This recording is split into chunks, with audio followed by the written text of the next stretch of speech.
Olá, pessoal do segundo ano, aqui é o professor Fernando Rosário de Souza para fazer uma breve revisão para a AV2 do segundo bimestre. Lembrando que, lógico, que a principal fonte de estudo para a prova é a sua atenção nas aulas.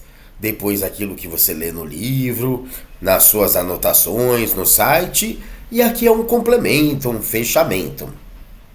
Então vamos lá para esse fechamento, né?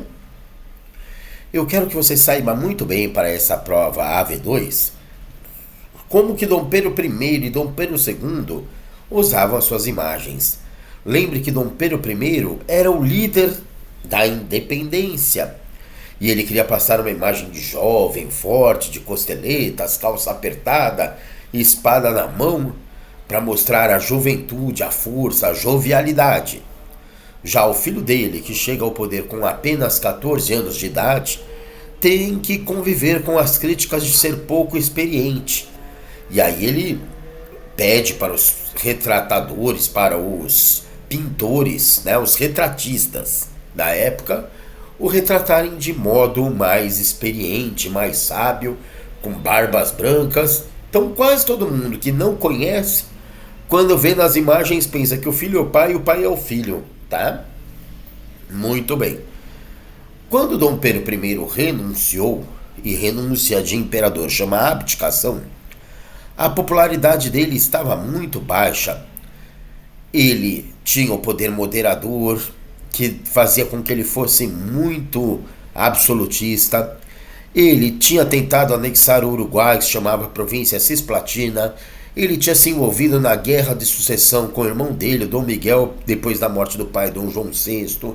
Ele realmente estava em situações complexas e pediu para renunciar, principalmente após um episódio conhecido como Noite das Garrafadas, em que houve conflitos entre os apoiadores e os não apoiadores dele. Bom, o filhinho dele, então, tinha apenas 5 anos de idade e acho que não poderia governar. Falava: súditos, tragam a minha chupeta. Acho que não seria possível. Súditos, vamos brincar de esconde-esconde. Então, ele, na verdade, vai ficar dos 5 até os 14 em stand-by e o Brasil vai ser governado por representantes, regentes. O principal foi o padre Feijó. E aí, imagine, a gente sempre dá este exemplo, se numa classe de 4º ano do Fundamental 1, a tia sai, desculpe a rinite aqui atacada, e fala: Mariazinha, anote o nome pra mim de quem falar na lousa. E ai de quem encontrar o nome na lousa quando eu voltar. Sempre vai ter aqueles mais levados, como falar assim: Mariazinha, se você anotar meu nome, eu te quebro na saída. Não estou aqui fazendo nenhuma apologia à violência, mas isso às vezes acontece com crianças. Imagine o Brasil do século XIX. A população aproveitou que eram representantes do rei e foi um período de inúmeras revoltas. Balaiada, cabanagem, sabinada, guerra dos farrapos. Muitas das revoltas, a grande maioria de caráter popular e de caráter separatista, de querer separar aquela província do restante do país. O padre Feijó tentou mandar o exército, só que o exército era formado por soldados pobres em sua maioria, que acabavam se solidarizando, se juntando às revoltas populares. Então o padre Feijó viu que para tentar pacificar essas revoltas, o melhor seria criar uma guarda nacional, uma força formada por filhos de grandes fazendeiros, que aí sim tentariam impedir as invasões das fazendas das suas famílias, por exemplo, né? Mas a pacificação verdadeira só veio com o golpe da maioridade. Liberais e conservadores, que eram chamados de farinha do mesmo saco, eles decidiram, apesar das divergências, concordarem de que eles não queriam os pobres no poder, nem o país com províncias separadas. Então falaram: o povo está acostumado a respeitar imperadores, vamos colocar Dom Pedro II no poder apenas com 14 anos de idade, e nós vamos dizendo para ele o que ele deve fazer, com uma espécie de parlamentarismo às avessas, né? Ele escolhe um de nós como primeiro-ministro e vai alternando no poder. Liberais, que querem que cada província faça suas próprias leis, com conservadores que querem o poder mais centralizado na capital. Junto com isso, alguns historiadores falam, olha, a pacificação veio por isso, mas a pacificação veio principalmente por um produto que trouxe mais riquezas para o Brasil durante o segundo reinado, o café, principalmente no Vale do Rio Paraíba. O Vale do Paraíba não é na Paraíba, é entre terras do Rio de Janeiro, São Paulo, ali Aparecida do Norte, Taubaté, em que as terras avermelhadas de origem vulcânica, que os imigrantes italianos chamavam de terra rossa, e os interioranos paulistas acharam que eles estavam falando terra roxa, mas rossa é vermelho em italiano, ficavam encantados e era muito produtiva para o café. Este dinheiro fez com que as condições populares melhorassem um pouco e trouxe para o Brasil a chamada modernização conservadora. São duas palavras paradoxais, né? Ou moderniza ou conserva, ou muda ou deixa como está. Mas modernizou a construção de portos e ferrovias, não para atender a população local, mas para exportar o café. E conservou-se o caráter agroexportador, monocultor das fazendas brasileiras, tá bom? A Inglaterra pressionou nesta modernização, pedindo a abolição da escravidão. Ah, porque eles tinham interesses humanitários? Parece que não. Parece que eles queriam novos mercados consumidores para os seus produtos. Escravizado não recebe salário, não ia poder comprar os produtos ingleses da Revolução Industrial. Então eles insistiram e o Brasil foi tentando enrolar com as famosas leis para inglês ver. Falou, Inglaterra, não para de emprestar dinheiro não. A gente já fez a lei dos sexagenários.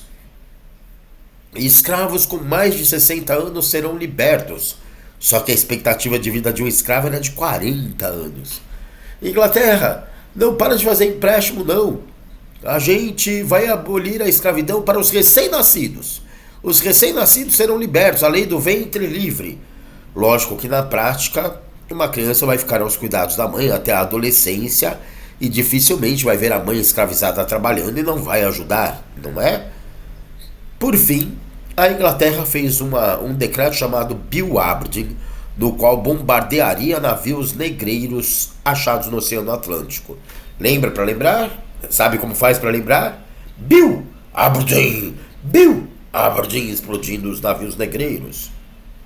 Bom, no pós-abolição, houve espaço para a mão de obra imigrante no sistema de parceria, que o melhor seria chamado sistema de trapaceria, mas o nome é sistema de parceria. Os latifundiários, os grandes fazendeiros, entre pagar salários para ex-escravizados negros ou para imigrantes que estavam fugindo das situações precárias da Europa, preferiram contratar mão de obra branca, europeia, muitas vezes vindo com falsas promessas de que o Brasil teria um trabalho fácil, leve, suave nas fazendas de café, e aí chegavam já endividados e com um trabalho muito forçado. Para os negros, acabou sobrando a marginalidade, acabou sobrando o preconceito, a discriminação de um país que apresenta uma série de características de racismo estrutural. Falando um pouquinho sobre o que estava acontecendo na Europa no século XIX. A Alemanha não era um país unificado até então. A Prússia era o grande estado que tentou anexar os outros e conseguiu. Com a sua industrialização e o líder chamado Bismarck, o Bismarck fez duas grandes estratégias.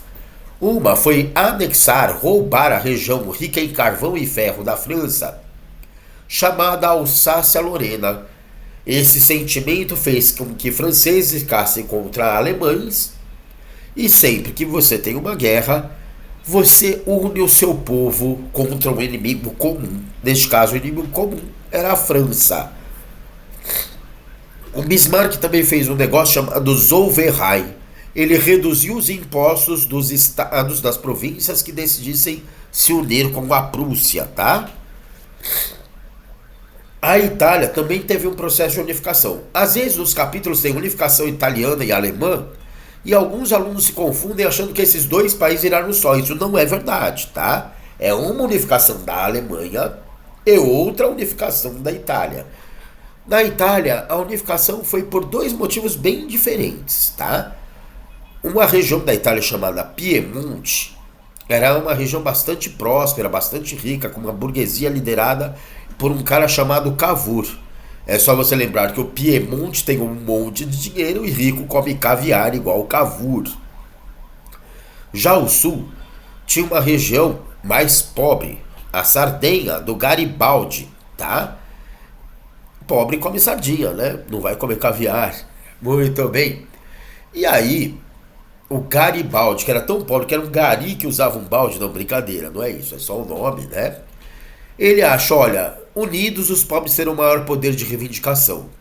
Já o Cavour do Norte falava, unidos os estados terão maior poder de negociação, né?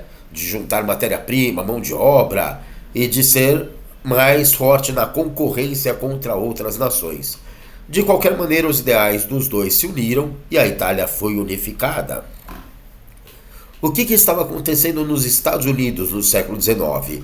As 13 colônias estavam fazendo a sua marcha para o oeste distante, Far West, roubando terras dos indígenas.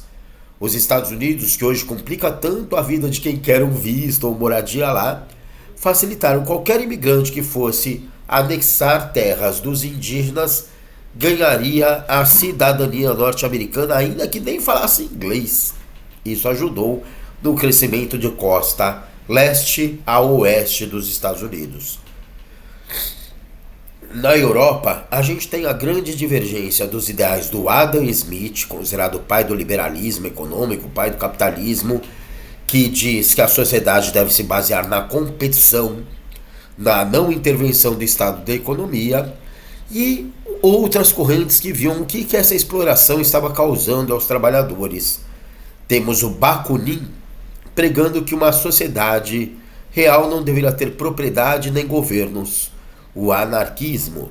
Nós temos o Karl Marx e o Friedrich Engels pregando do socialismo científico ou marxismo, comunismo, dizendo que a luta de classes é que move a sociedade, que uma sociedade justa seria uma sociedade sem classes, aonde a propriedade seria estatal e todos seriam classe média, né? Todos seriam da mesma classe social.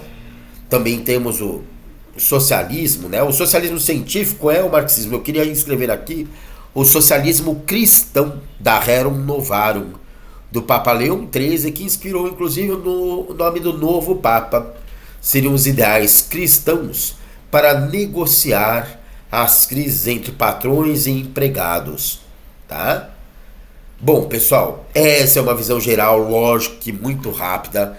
Você pode assistir a este vídeo diversas vezes, mas o ideal é que você consulte o site, que você consulte suas anotações, que você leia o livro e bons estudos e boa prova. Até a próxima, pessoal!